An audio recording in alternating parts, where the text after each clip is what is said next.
రామ్ చరణ్ గారు ఇప్పుడు కొత్తగా యాక్ట్ చేస్తున్న మూవీ గేమ్ చేంజర్. అయితే రామ్ చరణ్ గారు ఈ గేమ్ చేంజర్ మూవీకి ముందు లాస్ట్ యాక్ట్ చేసిన మూవీ త్రిబుల్ ఆర్. అయితే త్రిబుల్ ఆర్ మూవీతో రామ్ చరణ్ గారికి ఒక మంచి హిట్ కూడా వచ్చింది. అయితే రామ్ చరణ్ గారు త్రిబుల్ ఆర్ మూవీ రిలీజ్ తర్వాత 3 ఇయర్స్ టైం గ్యాప్ తీసుకొని ఇప్పుడు మళ్ళీ ఈ గేమ్ చేంజర్ మూవీతో మన ముందుకు వస్తున్నారు రామ్ చరణ్ గారు. చూడాలి రామ్ చరణ్ గారికి ఈ గేమ్ చేంజర్ మూవీతో కూడా ఇంకొక మంచి హిట్ తనకి వస్తుందా లేదా అనేది మనం ఈ గేమ్ చేంజర్ మూవీ రిలీజ్ అయ్యాక చూడాలి. అయితే గేమ్ చేంజర్ మూవీని డైరెక్ట్ చేస్తుంది శంకర్. ఇంకా ఈ మూవీకి మ్యూజిక్ డైరెక్టర్ తమన్. అలానే ఈ మూవీని ప్రొడ్యూస్ చేస్తుంది దిల్ రాజు. ఇంకా ఈ మూవీలో మెయిన్ లీడ్ యాక్టర్స్గా యాక్ట్ చేస్తుంది రామ్ చరణ్, కైరా అద్వానీ, ఇంకా చాలామంది యాక్టర్లు ఉన్నారు. అయితే గేమ్ చేంజర్ మూవీలో హీరోయిన్గా యాక్ట్ చేస్తున్నారు కైరా అద్వానీ గారు.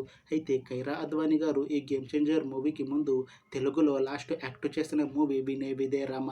అయితే వినయ విధేయ రామ మూవీ రిలీజ్ అయ్యి చాలా కాలం అయ్యింది. అయితే కైరా అద్వానీ గారు చాలా టైం గ్యాప్ తీసుకొని ఇప్పుడు తెలుగులో మళ్ళీ ఈ గేమ్ చేంజర్ మూవీతో మన ముందుకు వస్తున్నారు కైరా అద్వానీ గారు. చూడాలి కైరా అద్వానీ గారికి ఈ గేమ్ చేంజర్ మూవీతో తెలుగులో ఇంకొక మంచి హిట్ తనకి వస్తుందా లేదా అనేది మనం ఈ గేమ్ చేంజర్ మూవీ రిలీజ్ అయ్యాక చూడాలి. అయితే గేమ్ చేంజర్ మూవీ టీం మాత్రం చాలా కాన్ఫిడెంట్గా ఉన్నారు. ఈ గేమ్ చేంజర్ మూవీ చాలా పెద్ద హిట్ అవుతుంది అని అంటున్నారు మూవీ టీం. అయితే గేమ్ చేంజర్ మూవీ టీం ఈ మధ్య పాటలని అలానే ఒక చిన్న టీజర్ని రిలీజ్ చేసింది. అయితే వాటికి మంచి రెస్పాన్స్ వచ్చింది. ఇంకా ఈ మూవీ కూడా మంచి హిట్ అవుతుంది అని అంటున్నారు మూవీ టీం.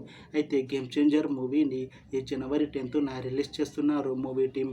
చూడాలి గేమ్ చేంజర్ మూవీ రిలీజ్ అయ్యాక మంచి హిట్ అవుతుందా లేదా అనేది.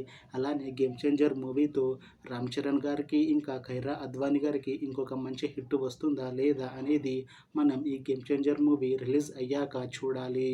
Thanks for watching this video friends. మీకు ఈ వీడియో నచ్చితే లైక్ చేయండి. ఇంకా ఇలాంటి మూవీ అప్డేట్స్ కోసం ఈ ఛానల్ని సబ్స్క్రైబ్ చేసుకోండి.